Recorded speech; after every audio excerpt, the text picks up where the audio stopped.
I would like to present something which is fairly new, and of course all comments are welcome.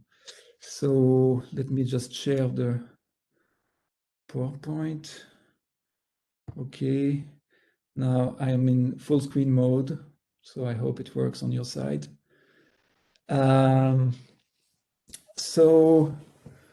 Okay, good. So let's say I've got what, 40 minutes, 45 minutes, something like that. Okay. Thank you very much again. So I'm going to talk about transparency of attitudes. So my main topic will be attitudes and the awareness of attitudes. So I would like to start by introducing two principles that I'm going to call the attitude awareness principle, which says that when you have a conscious attitude toward an object O, you typically are aware of your attitude toward O. And another principle is what I call the transparency of attitudes.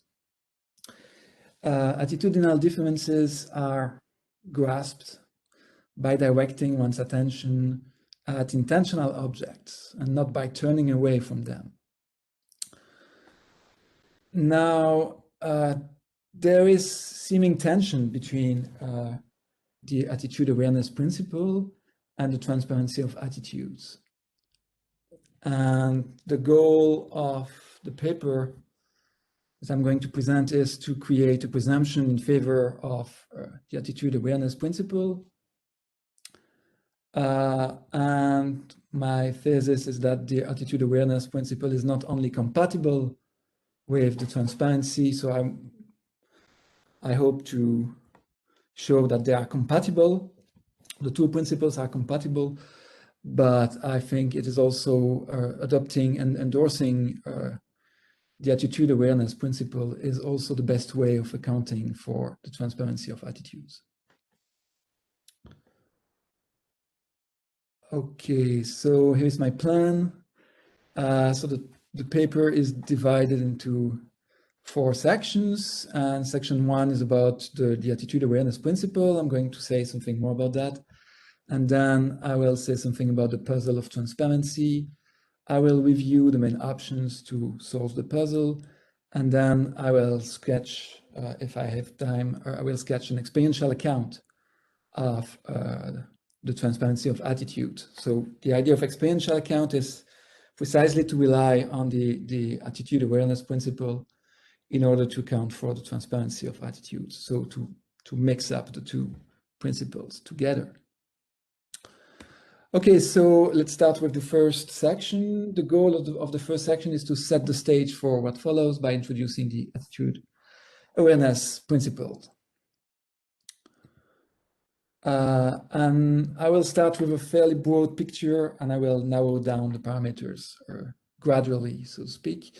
So I will start with another principle, which is quite close to the first one I mentioned, which I call the inner awareness principle. When you are aware of some object O, you are at least typically aware of this awareness. Now, the inner awareness principle has been subject to lively debates recently. Here is, as a way of illustration, how it could apply to a concrete example. So when you consciously see a cup of coffee, for example, you are aware, according to the inner awareness principle, you are aware of the cup, and you are also aware of your seeing the cup. And this kind of awareness is sometimes, well, it goes with many names, but it is sometimes called inner awareness or awareness of awareness. Okay, so one first question is, should we endorse the inner awareness principle or not? And I think here in the literature, there are two conflicting intuitions. So I'm simply reviewing the landscape, so to speak. So one first intuition is the intuition of introspective accessibility. It says that your awareness of any object O is introspectively accessible and intuitively. It wouldn't be so if you weren't aware of this awareness in the first place. So this is an intuition which seems to speak for the inner awareness principle. On the other hand, there is another strong intuition which pulls in a different direction, which is the intuition from transparency, or the transparency intuition. Many, if not all, mental states are transparent in the sense that you look through them directly at the world. And this intuitively sounds hardly compatible with the inner awareness principle. So we've got the one principle, which is controversial. The problem, should we endorse it or not, and two conflicting intuitions pulling in different directions. Those two intuitions can be articulated in the form of an argument, I think. So just to try to clarify a little bit more. I think, well, the supporters of the inner awareness principle, they may employ this argument from introspective accessibility. So if the inner awareness principle were false, then your awareness of an object of O would not be introspectively accessible, because introspective accessibility presupposes some kind of awareness of the awareness of O. But your awareness of O is introspectively accessible, and therefore the inner awareness principle is true. Now, a transparentist, so a supporter of the transparency intuition, could either reject the first premise and say that introspection is not based on inner awareness after all. But then the challenge is to develop an alternative account of introspection. Or he or she could also argue, reject P2, the premise 2, and argue that the awareness of O is not introspectable, which I think is a less obvious move. Sorry, but anyway, that's another option. On the other hand, there is the argument from transparency. So it goes like this: if the inner awareness principle were true, then no mental state would be transparent. But many mental states are transparent, therefore the inner awareness principle is false.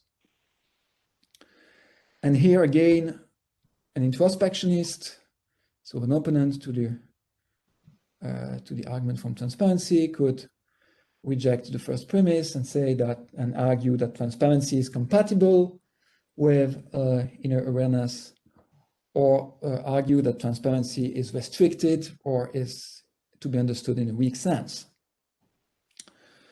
So those are, I think, the main options in this debate. And the question is, how are we to take stance in the debate? Now, I want to suggest a way of reframing the debate, not in terms of inner awareness, but in terms of attitude awareness. And my motivation for doing so, well, maybe I've got several motivations, but one of them is that I think that the notion of inner awareness might not be as intelligible as it should be, or as clear as it should be. So I'm suggesting also to narrow down the scope. Another motivation is to say, well, maybe it's it would be advisable to narrow down the parameters of the debate and to focus on one specific kind of mental state, which I call the DDD, or one specific aspect of the mental life, which is the attitudinal aspect. So that's my suggestion here. And I think actually the debate that I just presented maybe reframed the whole debate in terms of attitude awareness principle. So the attitude awareness principle simply says that when you are in a certain conscious attitude toward O, you are at least typically aware of this attitude. So this principle is kind of construed in a relaxed way. It's not too demanding, I think, but still it's a principle. So, and here are a couple of further examples. For example, in terms of attitudes, when you consciously judge that there is a cup of coffee on the table, according to the attitude awareness principle, you are aware of there being a cup of coffee on the table, and you are also aware of your judging that there is a cup of coffee on the table. And similarly, when you consciously desire a cup of coffee, you are aware of there being no cup of coffee around you, and you are also aware of your desiring a cup of coffee, something like that. So here, judging, desiring are attitudes, and the idea is when you are in a conscious attitude toward an object or toward a proposition, I intend to remain neutral on whether all attitudes are propositional or not. But when you are in a certain conscious attitude toward a proposition or an object, the idea is that this attitude, you are aware of this attitude, at least typically, in the normal cases. Okay. Now again, the same argument from introspective accessibility also holds true for the attitude awareness principle, and the transparentist could still reject premise 1 or premise 2. And on the other hand, the argument from transparency also seems to apply. So if the attitude awareness principle were true, then no attitude would be transparent, it seems, but many, if not all, attitudes are transparent. Therefore, the attitude awareness principle must be false. And again, an introspectionist could, so it's exactly the same moves as previously, an introspectionist could reject premise 1 or reject premise 2. Okay, so now what I would like to suggest in this talk is that first there are reasons to doubt that the first premise of the argument from transparency is true. So there are reasons to doubt that if the attitude awareness principle were true, then no attitude would be transparent. And there are also reasons to doubt that introspection might not be based on the attitude awareness principle when it comes to attitudes.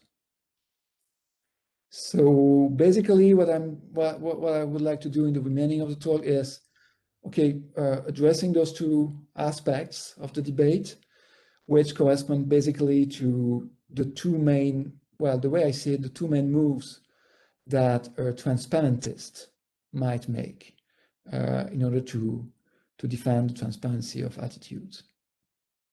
And so I would like to suggest that actually the transparency of attitudes is compatible with the attitude awareness principle, but also that the attitude awareness principle is the best way of accounting for the transparency of attitudes.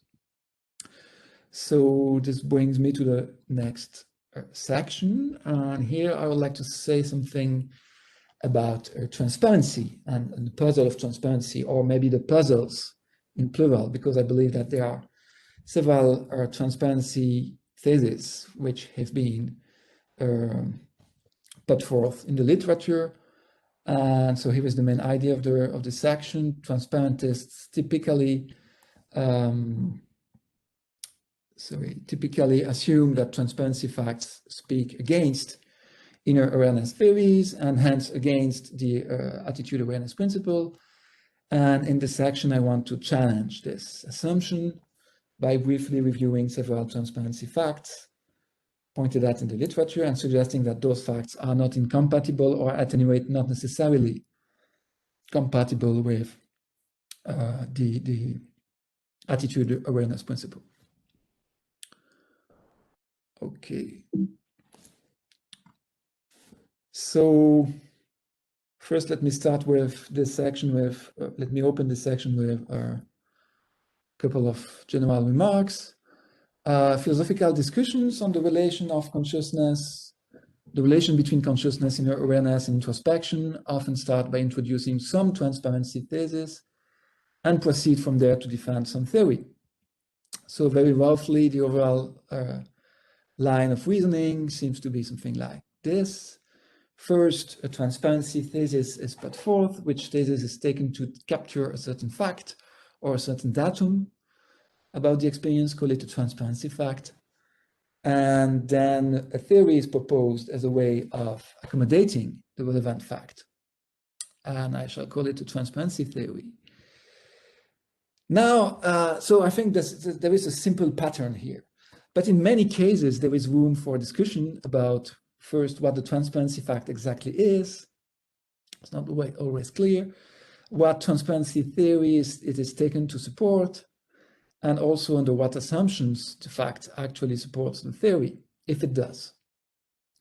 So I think the situation is fairly complicated because there are several transparency facts which are advocated in the literature, and it's not clear that they really point into a certain direction or that they really have some strong implications. So at least that's what I'm going to suggest here. So let me review the main. So the main facts are well known. So probably the two most prominent formulations of transparency views are due to George Edward Moore and Garrett Evans. So Moore says when we try to introspect the sensation of blue, all we can see is the blue. The other element is as if it were diaphanous. And he goes on, yet it can be distinguished if we look attentively enough and if we know that there is something to look for, unquote. So here the moral seems to be that the mental element, well, what Moore calls the mental element, is the sensation itself. The sensation of blue, the sensation itself is the mental element. Is impossible to introspect according to the strong reading, or is difficult to introspect according to the weak reading. The strong reading is based on the first sentence, basically, and the weak reading of transparency is based on the second sentence of Moore's quotation. And this suggests a certain transparency thesis, which could be called, which is sometimes also it goes by different names in the literature, So some people talk about phenomenal transparency, or I would call it the transparency of experience. And the main idea is that introspection reveals features of what is represented only, as opposed to intrinsic features of the experience. And this has been advocated by first-order representationalists to support their views. Now, I'm not interested in first-order representationalism here, so I'm just mentioning this. My point is that different morals can be drawn from different transparency facts. So another transparency fact is the one pointed at by Garrett Evans.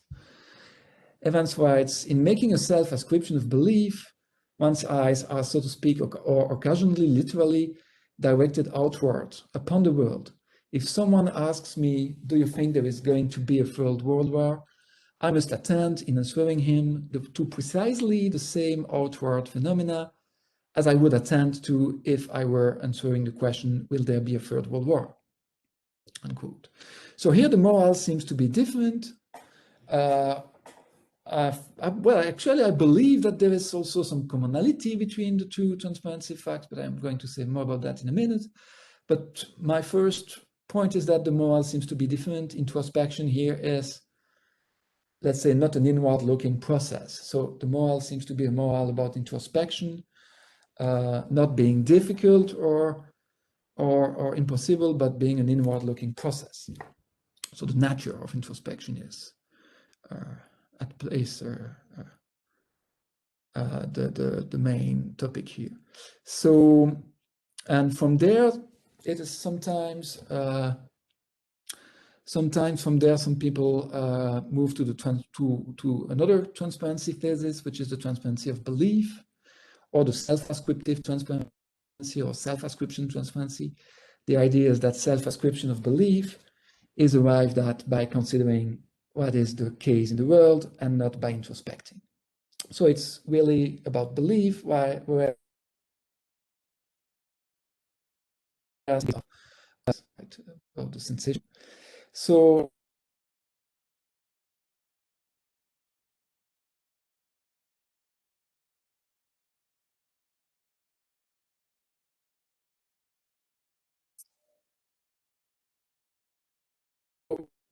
okay, doubts about the inner is not to look within, but to look without. the full and which. Okay. Okay, I'm sorry. Okay, good. So, okay, is it good now? Can you see the slides and do you hear me? I don't see you, but I guess it's okay. Everything is working. We Okay, are both hearing you and thanks. seeing the slides. Thank you very much. Thank you very much. Okay, good. So, another transparency fact is the one which has been noticed by Garrett Evans. It's about the transparency of belief. So, the main claim, which is usually extracted from there, is that the self-ascription of belief is arrived at by considering what is the case in the world and not by introspecting. All right. Okay. Now, another transparency fact that I like is the one mentioned by Peter Strawson. So it's interesting because the moral is quite different from the other one. So Strawson writes, one useful corrective recipe for doubts about the inner is not to look within, but to look without. The full and rich description of the physical world as perceived yields incidentally and at the same time a full and rich description of the subjective experience of the perceiver, unquote. And here the moral seems to be something like this. All it takes to describe subjective experiences is to look at the world as it is perceived, and there is no need to look at external reality. Hence, internalism is true. And actually, Strawson is mentioning this fact in order to support internalism. So it's a quite different take by comparison with the other facts. And I mean, usually, for example, supporters of Evansian transparency, some of them at least are externalists, and here the transparency fact is employed to defend internalism. Another, and this is the last one I'm going to mention, but another transparency fact, the transparency fact number 4, which I'm going to mention, is one which can be found in Brentano, Franz Brentano. And Brentano writes, it is only while our attention is turned toward a different object that we come to perceive the mental processes, that is, the attitudes, which are directed toward that object. Thus, the observation of physical phenomena in external perception, while offering us a basis for knowledge of nature, can at the same time become a means of attaining psychological knowledge. Indeed, turning one's attention to physical phenomena in our imagination is, if not the only source of our knowledge of laws governing the mind, at least the immediate and principal source. Again, the moral seems to be different. Here, the idea is that there is a sense in which the way I read this passage, at least, is there is a sense in which all intentional attitudes, and not just beliefs, elude introspection or observation at the very moment one is in them, so to speak, and they are not accessible to observation during that time. And this is a moral which is drawn against, which speaks against inner observation. So here, the claim which could be extracted from there is precisely what I have called previously the transparency of attitudes. Attitudinal differences are grasped by directing one's attention at intentional objects and not by turning away from them. Okay, good. So right now, because I connected via the browser, I don't see anyone anymore. So I hope you'll let me know if something is not going properly. We are both hearing you and seeing you. Good. Perfect. Thank you very much. Good. Okay. Then I move on. Transparency facts are puzzling. And I think they are all puzzling for basically the same reason. So all the facts that I mentioned, I think they've got something in common, right? And the idea is that the same procedure that yields beliefs about the world yields also beliefs about the mind, to put it in a kind of vague phrasing. So directing one's attention on extramental situations or states of affairs is a way of forming or justifying beliefs about two different topics, the world and the mind. And you can call this the same source, different beliefs puzzle. So how come that we arrive at different beliefs from the same source? We have the same source of justification for different beliefs. And that's something quite puzzling, and I think that's the origin of the what might be called the puzzle of transparency. So, and in the case of attitudinal or transparency of attitudes, how come that one come to know about intentional attitudes by directing one's attention on intentional objects? And this is this question that I am interested in. And how are we to solve this puzzle? Well, I think it is usually taken for granted that any serious attempt at solving this puzzle must give up on the idea that we have a direct awareness of attitudes, right? So here I think there is an assumption, a background assumption among which is made by transparentists. And the assumption is that transparency facts motivate the view that one cannot focus on experiences, in the case of the transparency of experiences, on beliefs, in the case of the transparency of beliefs, or on attitudes, generally speaking, in the case of the transparency of attitudes. So this suggests that whatever knowledge we may have of experiences, beliefs, and attitudes is a kind of indirect knowledge which seems to rule out any relation of direct acquaintance with experiences, beliefs, and attitudes, or at any rate, any form of non-conceptual awareness thereof. And I think this assumption is quite common, but I think this assumption should be resisted. Well, here's what I think. So, like transparentists, I believe that that so-called transparency phases do capture more or less successfully maybe some facts about experiences, beliefs, and attitudes. So I think there is a grain of truth in those views. Yet, unlike transparentists, I believe that this fact is perfectly compatible with one's direct awareness of experiences, beliefs, and attitudes. Hence, there is no need to resort to the idea of indirect knowledge here, I think. And this is the view I would like to substantiate a little bit. So I won't offer a direct proof for this or a direct argument for this view, but I would like to offer something like, well, to tackle the issue from a more indirect way or in a more indirect way. Okay, and one way of doing this is, I think, the following. So I'm going in this section to review the options when it comes to solving the puzzle of transparency of attitudes. So the transparency of attitudes is puzzling, and we would like to, have a way of dealing with, of explaining what's going on here. How come that we can, so I am assuming that the transparency of attitudes is, of course, is true, is correct.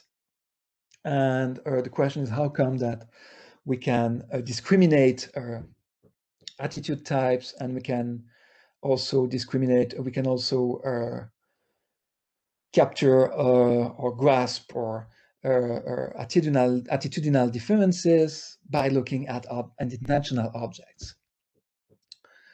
And here is the key idea. There are only three antecedently plausible ways of explaining the transparency of attitudes, namely in terms of inference or rationality or awareness. And I think the explanation in terms of inference does not work. The explanation in terms of rationality does not work either. And therefore, the only antecedently plausible way of explaining the transparency of attitudes is in terms of awareness. So what I am offering here in this section is an argument by elimination, which is, of course, well, it's kind of weak argument, but I think it is enough to create a presumption in favor of the view that I want to defend.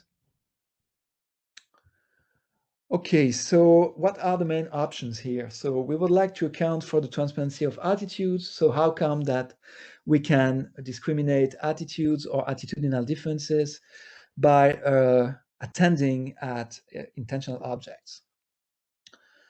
First, I would like to put aside one option, which actually is not an option, in my view, and this is Dewalque's view of displaced perception.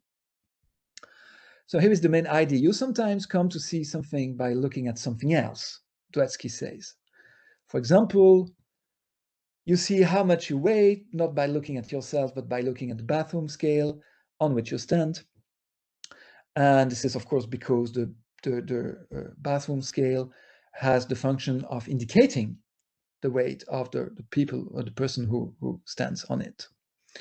So here I think there is a problem. The problem is that displaced perception accounts for transparency facts on the condition that the thing you are looking at has an indicator function or stands in some representation relation to what you see by looking at it. So by looking at the scale, you have an information about your weight, but of course that's because the scale represents your weight in some sense, and even some causal or covariational causal covariation theory. But the fact is that no such relation obtained in the case of the transparency of experience the transparency of attitudes. The object does not indicate or represent in any way your attitude toward it. And therefore, displaced perception cannot account for the transparency of attitudes. Okay, so a supporter of this view of displaced perception would have several options here. One option would be to deny the transparency of attitudes altogether. So this amounts to giving up on unrestricted transparency in some sense, or to deny that attitudes are accessible to introspection. And I think this is Dewalque's move, actually, or look for another explanation for the transparency of attitudes. And Dewalque, as I said, goes for the second option. So he argues that we are not very good at recognizing attitudinal aspects of our mental states. Now, I think this claim is implausible, and I think that Alvin Goldman pointed out the implausibility of this view. So introspection, he writes, Goldman, introspection commonly gives us knowledge of the attitude types of our current mental episodes as much as of their contents. I can know as easily what I am wondering. I can know as easily that I am wondering whether it will rain today, as whether it will rain today is what I am wondering. Okay, so displaced perception is a non-starter here. There is a first option, option number one, which is inferentialism. So here the main idea is as follows. Inferentialists have been concerned with how you can move from I believe that P, which is a first order belief, to I believe that P, which is a second order belief. And the transition from first order belief to second order belief, they contend, is a rational transition. And the challenge is to explain this rational transition. So the key idea behind the inference account is that the rational transition is inferential in nature. When you consciously believe that P, you are at least typically in the position of infer believe that P. So you are in the position of inferring your second order belief, right? In other words, the very same evidence that you have for believing that P is an evidence for believing that you believe that P. Does that work for the transparency of attitudes? And here I think I would like to draw on an analysis of introspection by Charlie Dunbar Broad. So let's call epistemological introspection the kind of process you are engaged in when you answer the questions such as, what are you believing or supposing or desiring or hoping, and the like. Broad argues that, and I quote, the so-called process of epistemological introspection splits into two parts.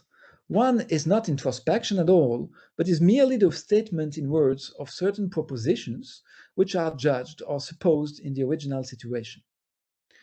The other is a particular instance of psychological introspection, but is the recognition of the particular attitude which we take towards these propositions. And this is of course, the introspection, properly speaking, or psychological introspection.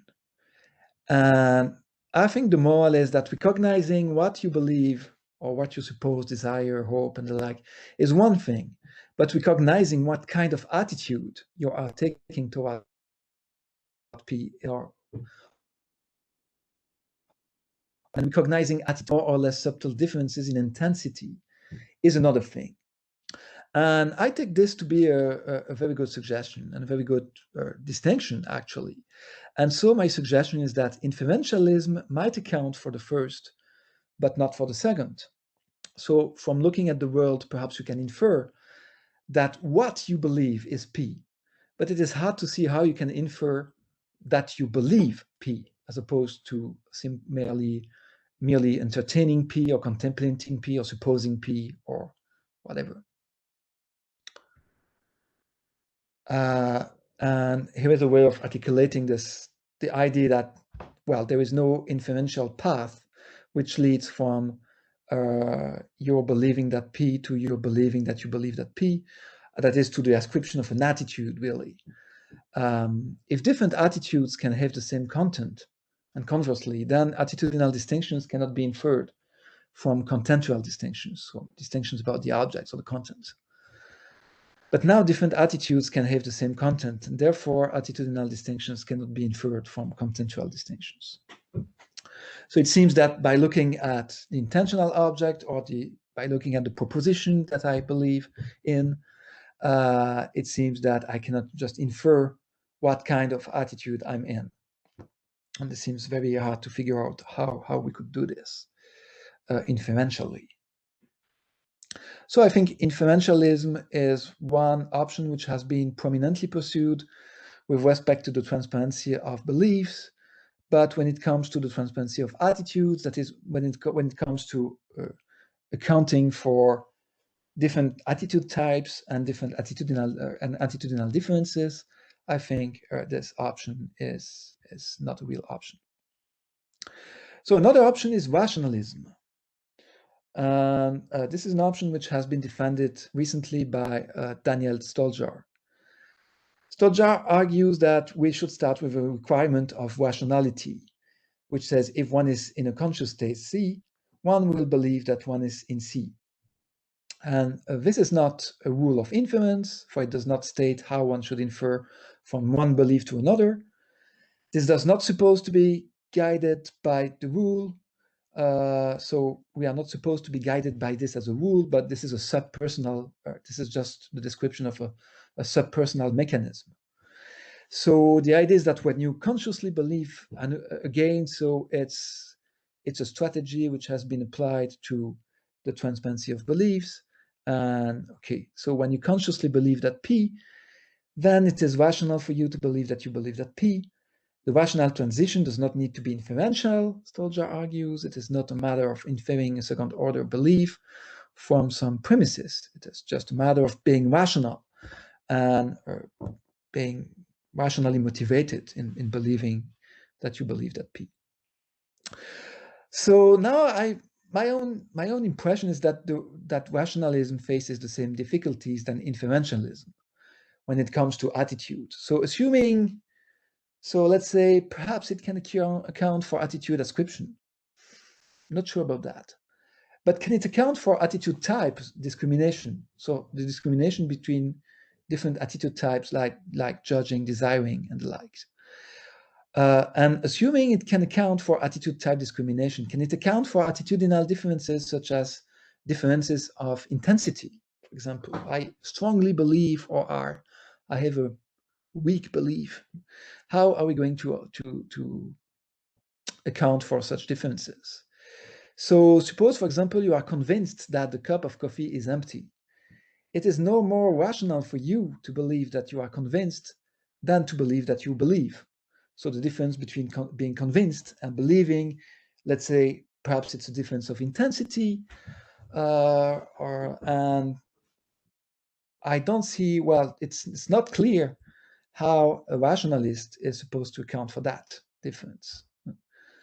With merely, unless you inject further ingredients into the picture, like maybe functional roles or things like that. But again, I think that would trigger further problems. So again, suppose you want that P, as opposed to merely wishing that P, the rationalist account is silent on how to capture such an attitudinal difference between wanting and wishing. All right, so I have reviewed two serious options. One is inferentialism, the other one is rationalism. And I have suggested, perhaps I haven't provided you with a definite argument, but I have suggested that it's not clear how they could account for attitudinal differences.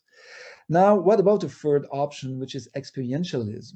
So experientialism, actually, the key idea is that intuitively, you does not need any evidence to know that what attitude you are in, because you have a tacit or implicit non-conceptual awareness of your attitude.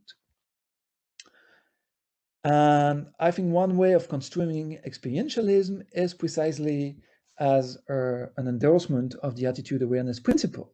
So when you are in a conscious attitude toward O, or toward P, you are at least typically aware of this attitude.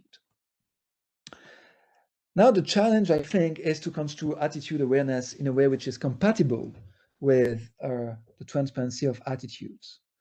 And that's what I plan to do in the next section. I sketch an experiential account that I claim does just that. So I move now to the last section. I hope I'm not behind schedule. Again, sorry for the little technical hiccup.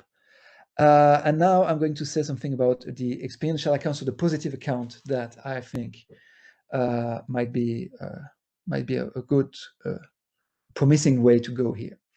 So the goal of this last section is to sketch briefly an experiential account of attitude awareness that accommodates the transparency of attitudes. So I'm putting together the two ideas, and I'm arguing that the two ideas are not incompatible. So I have suggested that they are not, that if we look at the transparency facts themselves are not incompatible with the attitude awareness principle, although maybe the transparency theories might be incompatible with the attitude awareness principle. But here the transparency fact is not. That's what I have suggested previously. I have suggested also that in order to account for the transparency to solve the puzzle of the transparency of attitudes, the other options are no good. So here the idea is, well, what about an experiential account? And the account I would like to sketch has two main elements or ingredients. First, attitudes are experienced on the side. So I will call this kind of awareness a side awareness. Next, they are experienced more or less confusedly. So there is an ingredient of confusedness. I believe that maybe I won't have the time to show that each element is independently motivated. Okay, so let's go back to the awareness attitude principle. How are we to understand this principle? Here is one option, and I'm going to argue against this option in order to introduce the option that I prefer. So one option is what I shall call the attention shift hypothesis. The idea is as follows. Attitude awareness is a form of inner awareness. By default, inner awareness is peripheral, and sometimes, namely when you introspect, inner awareness becomes focal. So when you introspect, there is an attention shift. Your attention shifts from the world to the attitude or to the mental element. There are two problems, I think, with this view. First problem, the third proposition implies that you turn away from the world to look into yourself, so to speak. But this is hardly compatible with the transparency of attitudes. Therefore, either the transparency of attitudes is false, I mean the claim that I mentioned previously is false, or the third proposition here must be rejected. And I suggest that we should reject this first proposition. And I would like to take another example. So that I borrow from Uriah Kriegel. So the elements stalking at the periphery of one's conscious awareness, he writes, as one stares at a rainbow, can be dazzling.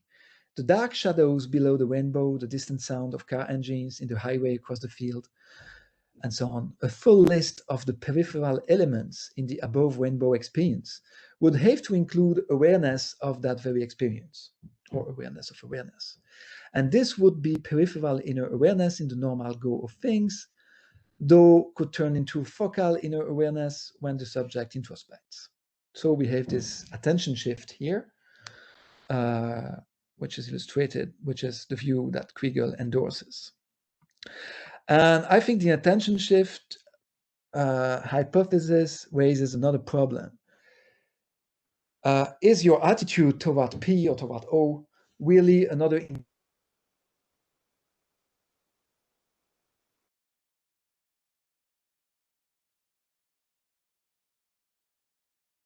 attention on a par with dark shadows, car engines, and the likes? And here I believe the answer is no.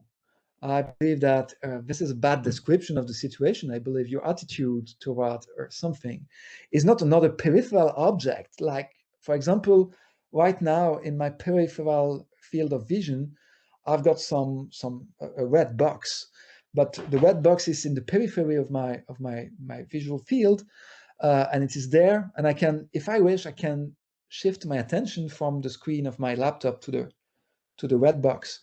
But I think it's something completely different which happens in the case of attitude, right? So I think that attitude, that this is a very bad description of attitude. If you describe your attitude as a kind of, as just a further object which is just lingering there in the periphery and waiting to be attended at.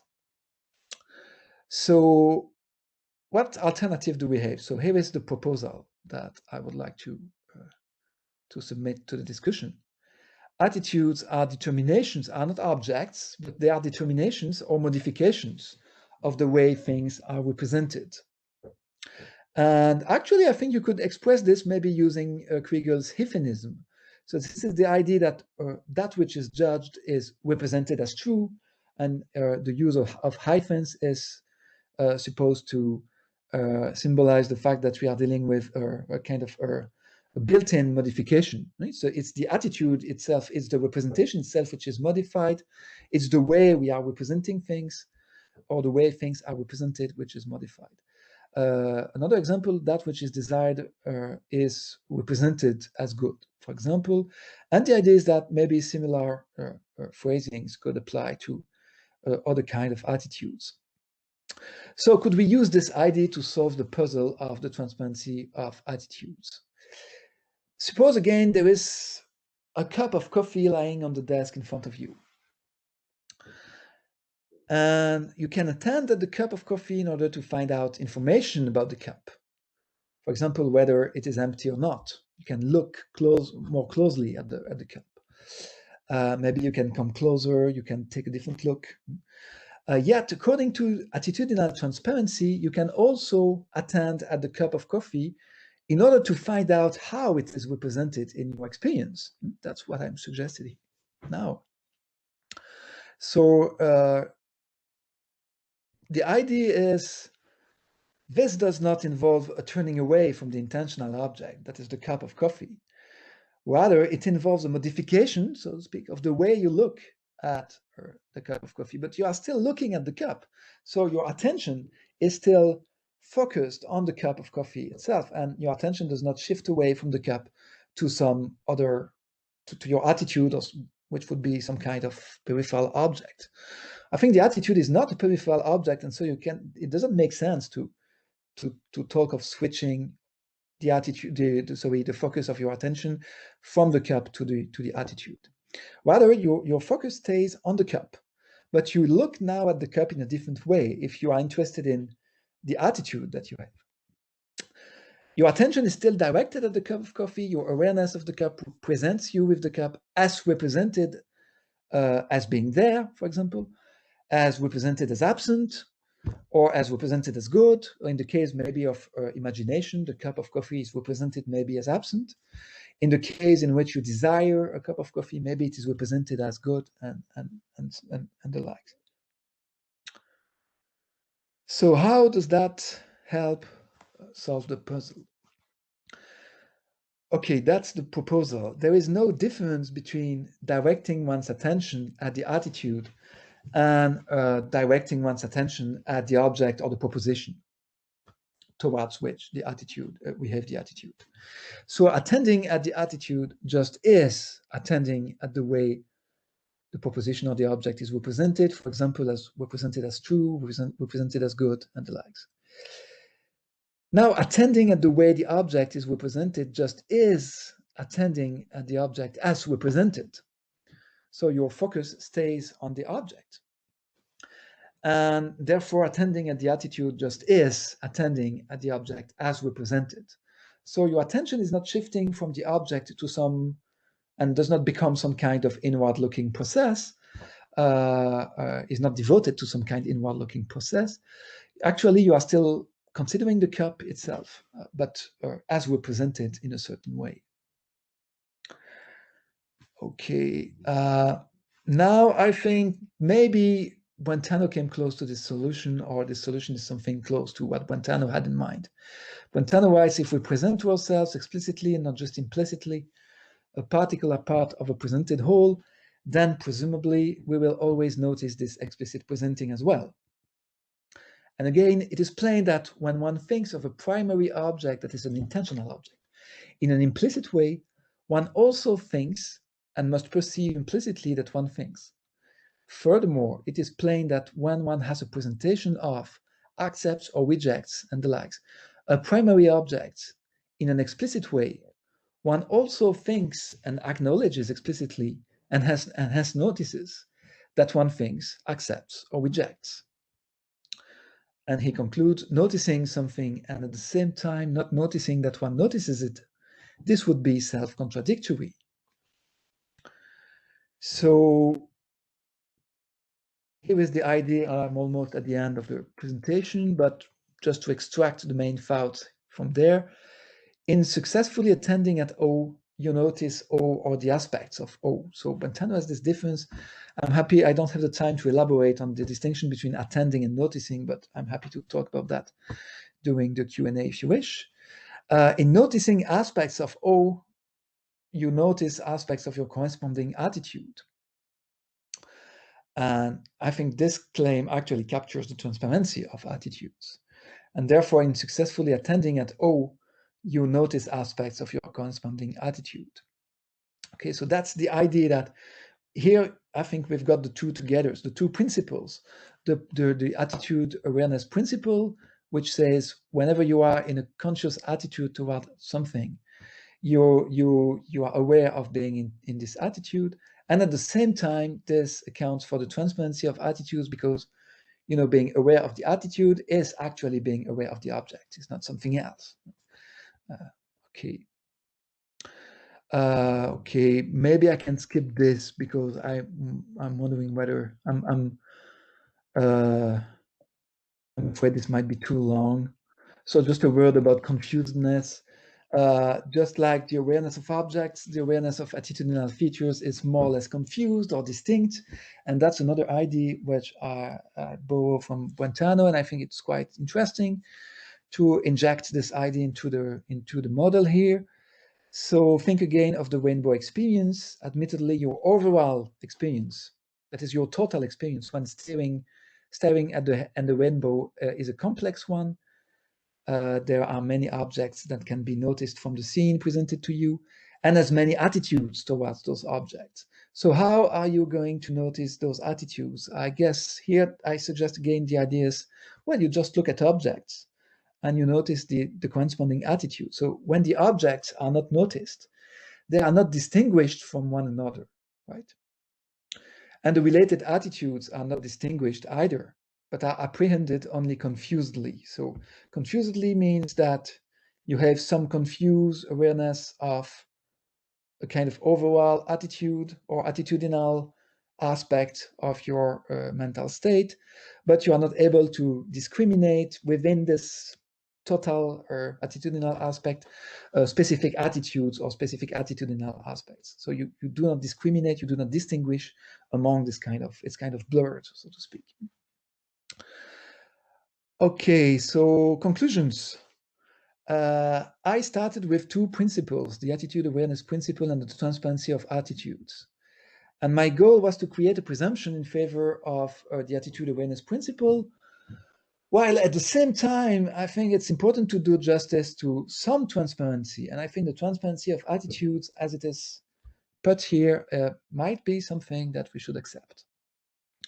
So I have argued that the transparency of attitudes is a fact, but there is no reason to think that this is incompatible with the attitude awareness principle. Theories that reject the attitude awareness principle are in trouble when it comes to account for attitude type discrimination or attitudinal distinctions. And here of course, the target is the inferentialism and the rationalist theories. And attitude awareness can be construed in a way which accommodates the transparency of attitudes. At least that's what I tried to suggest in the last section. And that's it. Thank you very much for your attention.